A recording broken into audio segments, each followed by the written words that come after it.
Hello student, welcome back to my class. Today I am going to discuss about the law of uniformity of nature in detail. In the last video, I discussed about the meaning of the law of uniformity of nature. The meaning of the law of uniformity of nature is the nature behaves similarly under the same circumstances. The nature repeats itself. The law of uniformity of nature is expressed in different form. The nature repeats itself. The universe is governed by law. The nature is uniform, etc. The nature is uniform. The law of uniformity of nature is the fundamental principle of all kinds of inaction. The nature behaves similarly under the same circumstances. We believe this principle, that is the law of uniformity of nature. That is why we can say that the sun rises in the east. For example, water quenches our thirst, fire burns. প্ৰকৃতিৰ একল্পতা বিধি প্ৰকৃতিৰ একল্পতা বিধি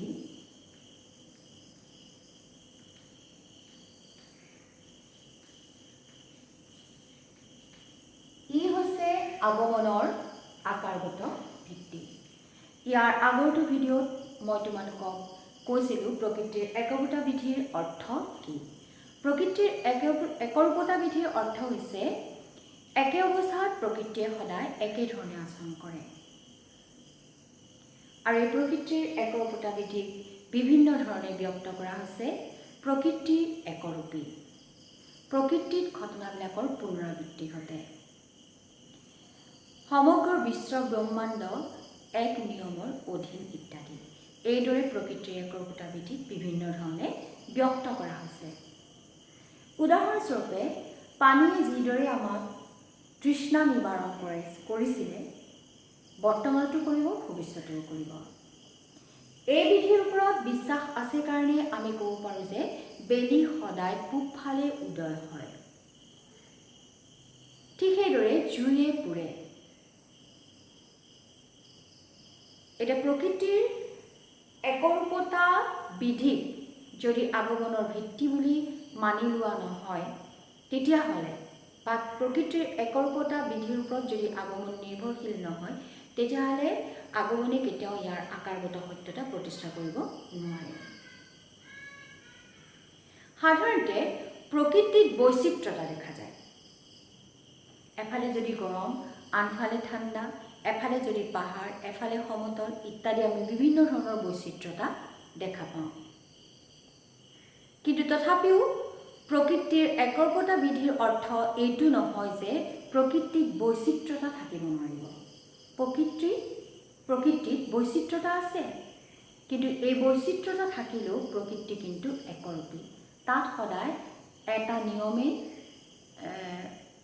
নিয়মৰ অন্তৰ্গত ই সদায় প্ৰকৃতি সদায় এটা নিয়মৰ অধীন গতিকে প্ৰকৃতি একৰূপী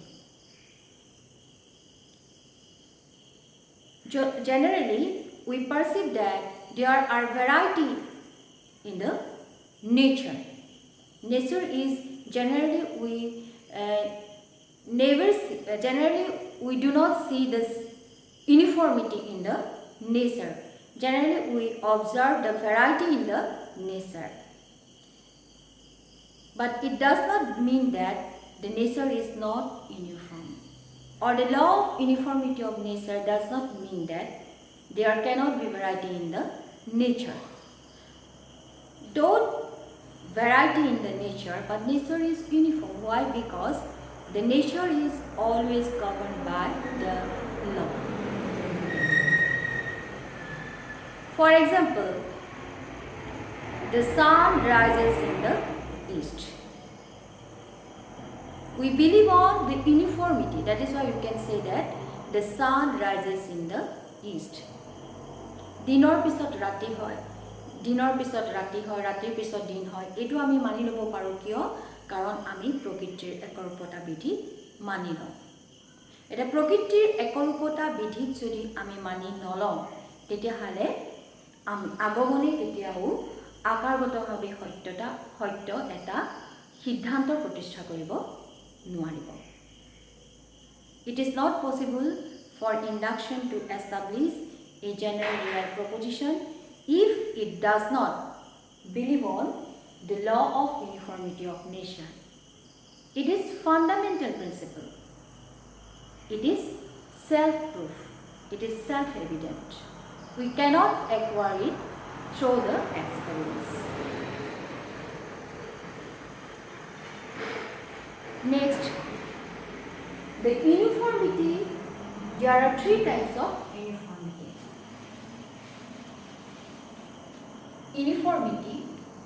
Uniformity is three types.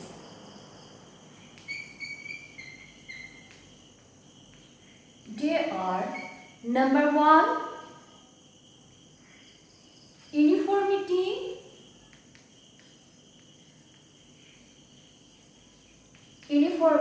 of coexistence.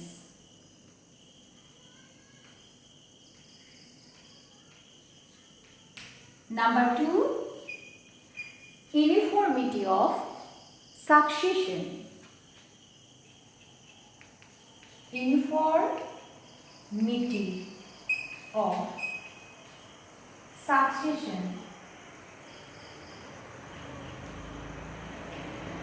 And number three, uniformity of equality and inequality. Number three, uniformity of equality and inequality.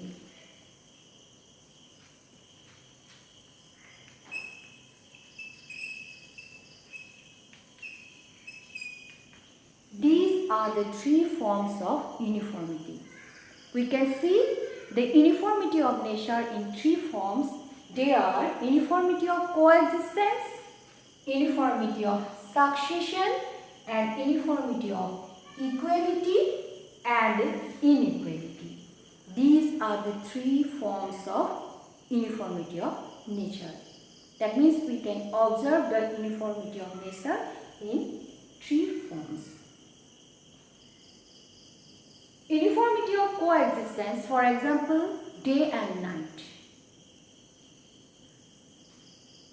Then lightning and thunder. These are the uniformity of coexistence. Uniformity of succession. For example, January, February, the month of the year comes one after another. For example, after January, what comes? February, then March, then April, then May, in this way. That is called uniformity of succession. Then uniformity of equality and inequality. So the law of uniformity of nature is the fundamental principle. On the basis of law of uniformity of nature and law of causation, induction always establishes the formal truth of the conclusion which is established by the induction. এটি প্রকৃতির একরূপতা বিধি রূপ হইছে তিনিটা। মানে প্রকৃতির একরূপতা আমি তিনি প্রকারে দেখা পাওঁ। প্রকৃতির একরূপতা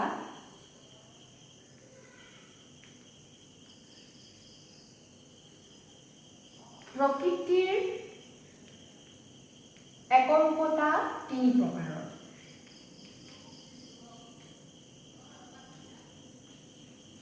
প্ৰকৃতিৰ একৰূপতা তিনি প্ৰকাৰৰ। সেই তিনিটা প্ৰকাৰ হচ্ছে কি কি? এক নম্বৰতে সেই তিনিটা হচ্ছে কি? এক নম্বৰতে হচ্ছে সহ অৱস্থানৰ একৰূপতা সহ অৱস্থানৰ একৰূপতা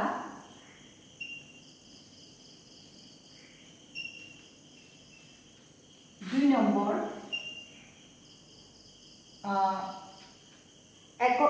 অনুক্ৰমিক একৰূপতা আৰু 3 নম্বৰ সমানতা আৰু অসমানতাৰ একৰূপতা সমানতা অনুক্ৰমিক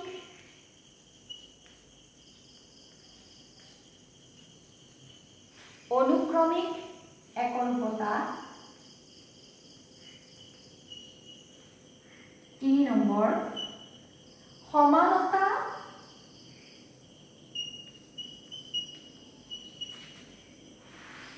আৰু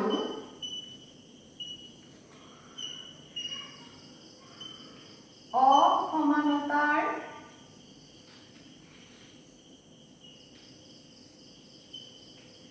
একৰূপতা এতিয়া আমি কি পালো যে প্ৰকৃতিৰ একৰূপতা 3 প্ৰকাৰৰ কি সহ অৱস্থানৰ একৰূপতা বা পূৰ্ব পৰ্যায়ৰ একৰূপতা অনুক্ৰমিক একৰূপতা আৰু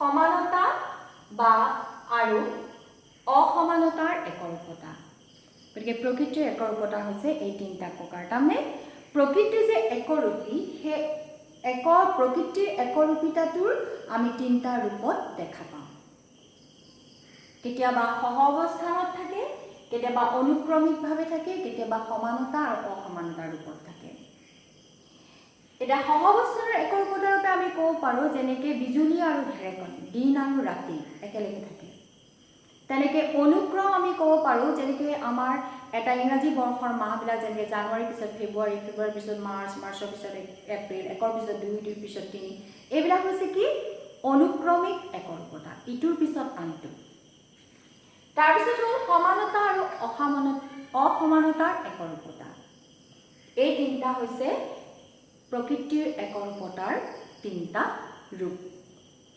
প্ৰকৃতিত যদিও আমি বিভিন্ন সাধাৰণতে আমি বৈচিত্ৰ্যতা দেখা পাওঁ কিন্তু আমি মানি ল'ব লাগিব যে প্ৰকৃতিৰ একৰূপী যদিও আমি এতিয়া ধৰা প্ৰকৃতিত বিভিন্ন বিভাগবিলাকত বিভিন্ন নিয়ম আমি দেখা পাওঁ বিভিন্ন নিয়মেৰে পৰিচালনা হোৱা দেখা পাওঁ যেনেকৈ ধৰা বিজ্ঞানৰ ক্ষেত্ৰত জড় পদাৰ্থৰ ক্ষেত্ৰত ফিজিক্সৰ ক্ষেত্ৰত কেমেষ্ট্ৰিৰ ক্ষেত্ৰত বায়'লজিৰ ক্ষেত্ৰত বা ধৰা ৰাজনীতিৰ ক্ষেত্ৰত অৰ্থনীতিৰ ক্ষেত্ৰত বিভিন্ন নিয়ম আমি দেখা পাওঁ প্ৰকৃতিৰ বিভিন্ন বিভাগত বিভিন্ন নিয়ম দেখা পাওঁ কিন্তু সকলো নিয়মৰ মূলতে এটাই নিয়ম থাকে সেই কথাটো যদি মানি লোৱা নহয় তেতিয়াহ'লে বিজ্ঞানে কেতিয়াও আৱিষ্কাৰ দিশলৈ যাব নোৱাৰে গতিকে প্ৰকৃতিৰ একৰূপতা বিধি হৈছে আগমনৰ ভিত্তি আগমনে এই প্ৰকৃতিৰ একৰূপতা বিধিৰ ওপৰত নিৰ্ভৰ কৰি কি কৰে আগমনৰ সিদ্ধান্তৰ আকাৰগত সত্যতা নিৰ্ণয় কৰে গতিকে প্ৰকৃতিৰ একৰূপতা বিধিৰ মূল অৰ্থ হ'ল প্ৰকৃতি একৰূপী যদিও আমি বিভিন্নতা দেখা পাওঁ তথাপিও বৈচিত্ৰ্যতাৰ মাজত পৃথিৱী হৈছে প্ৰকৃতি হৈছে একৰূপী এতিয়া আমি let's come to the next point that is the paradox of induction that is called paradox of induction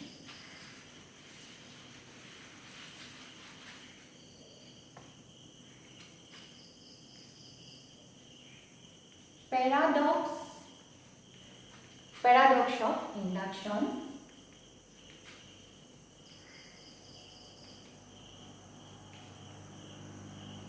paradox of induction it is related with the law of uniformity of nature paradox of induction it is related with the law of uniformity of nature paradox we mean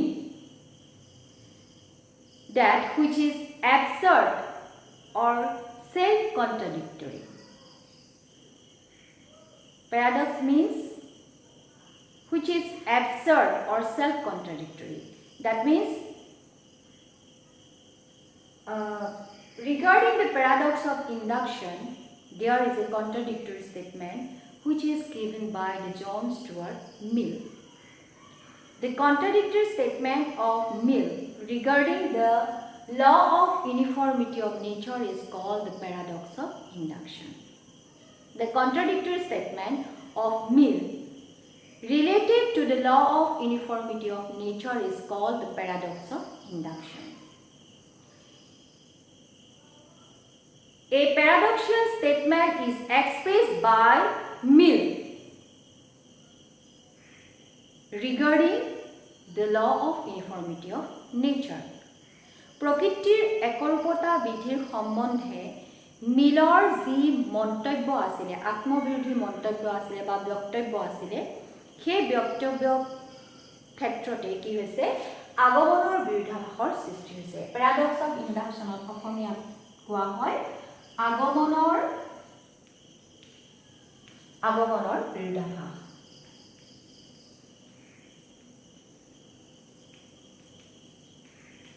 আগমনৰ বিৰোধাভাস।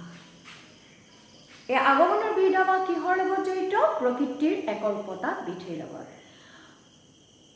সকলো তৰ্কবিদে মানি লৈছে যে প্ৰকৃতিৰ একৰূপতা বিধি হৈছে কি? এক মৌলিক নীতি।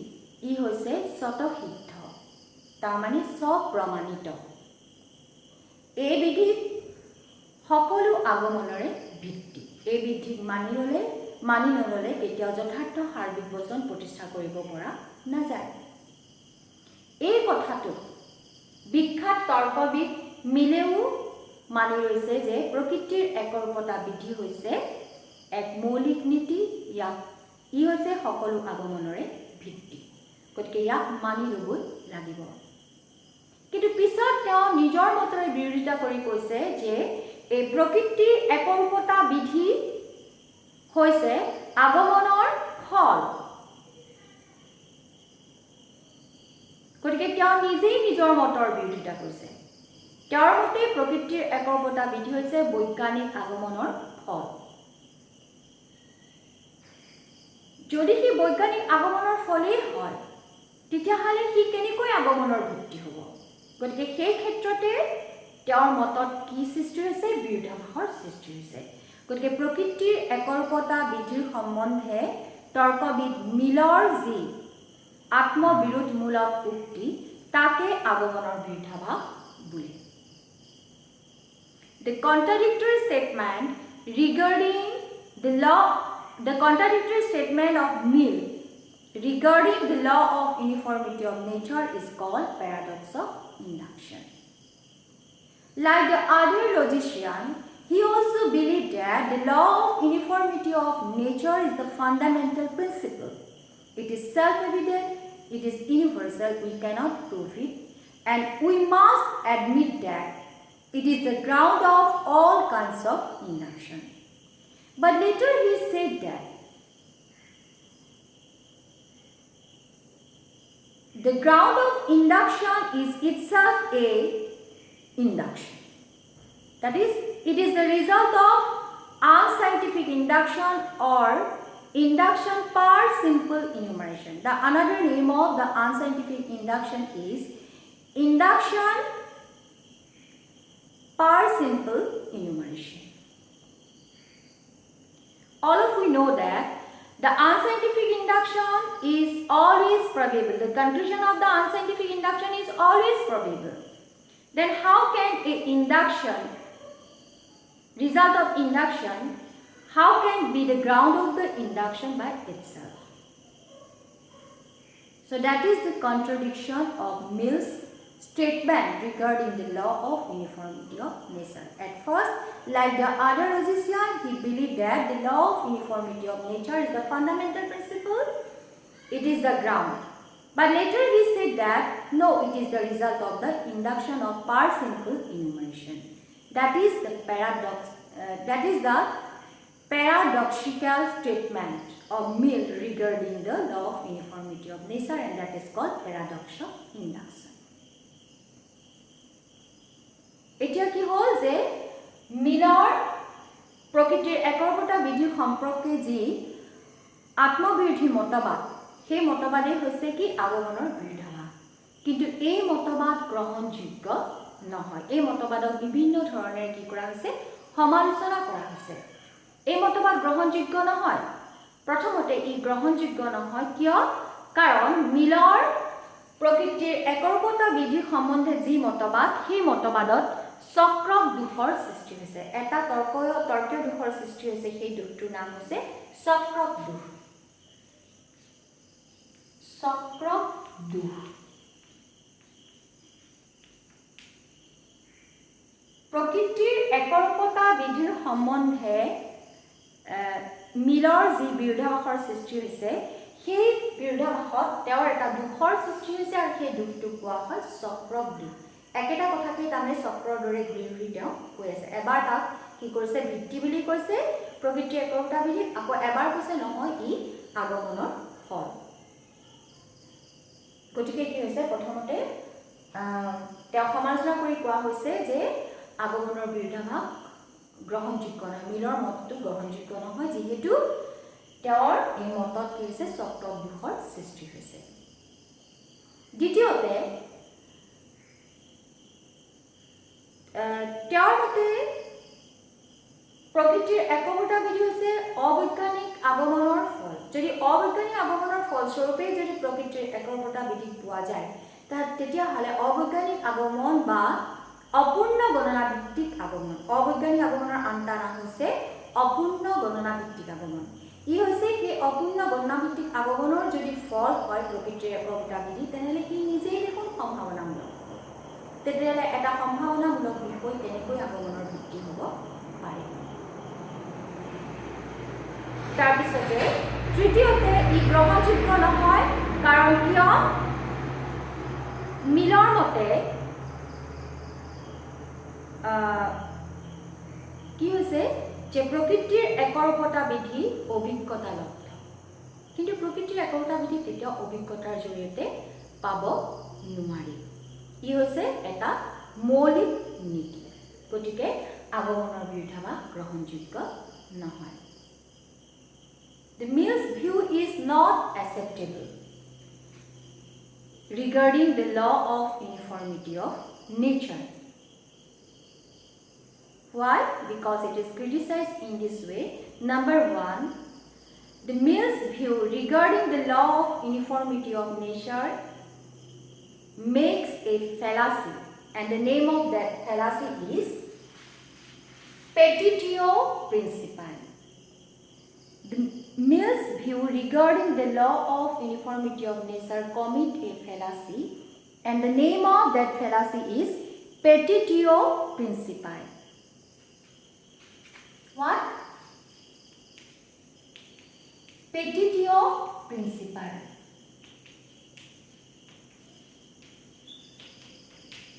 Or fallacy in arguing. Arguing in a circle manner. Mill's view regarding the law of uniformity of nature, that is paradox of induction, is not acceptable. Why? Because Mill's view regarding the law of uniformity of nature commit a fallacy, and the name of that fallacy is petitio principii. Arguing in a circle, it is fallacious. His view is fallacious. Number two, if the law of uniformity of nature is the result of induction per simple enumeration, that is unscientific induction, then how can it be certain? Because we know that the unscientific induction is always probable. The conclusion of the unscientific induction is always probable. Then the law of uniformity of nature cannot be certain. And number three, according to Mill, the law of uniformity of nature is empirically established. But the law of uniformity of nature is the fundamental principle. And hence, we cannot prove it. And we cannot it is cannot empirically establish. That means it is not a posteriori. We cannot acquire the law of uniformity of nature through experience.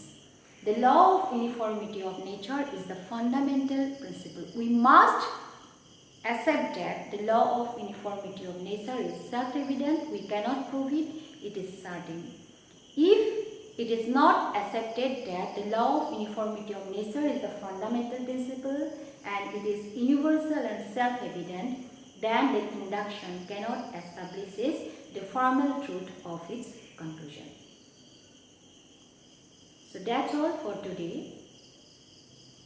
If there is any question regarding this topic, you can discuss with me in your doubt clearance classes. ছাত্র ছাত্ৰীসকল, এই প্ৰকৃতিৰ একৰূপতা বিধি সম্বন্ধে বা মোৰ আগৰ video' guitar লগতো যদি জড়িত তোমালোকৰ কিছুমান প্ৰশ্ন আছে, তেতিয়াহ'লে তোমালোকে মোক তোমালোকৰ ডাউট ক্লিয়াৰেন্স ক্লাছত মোৰ লগত ডিছকাছ কৰিব পাৰিবা। আজিৰ ভিডিঅ'টো ইমানতে সামৰিছোঁ। আমি পিছৰ ভিডিঅ'টোত কাৰ্যকাৰণ বিধিৰ সম্বন্ধে আমি ব্যাখ্যা কৰিম।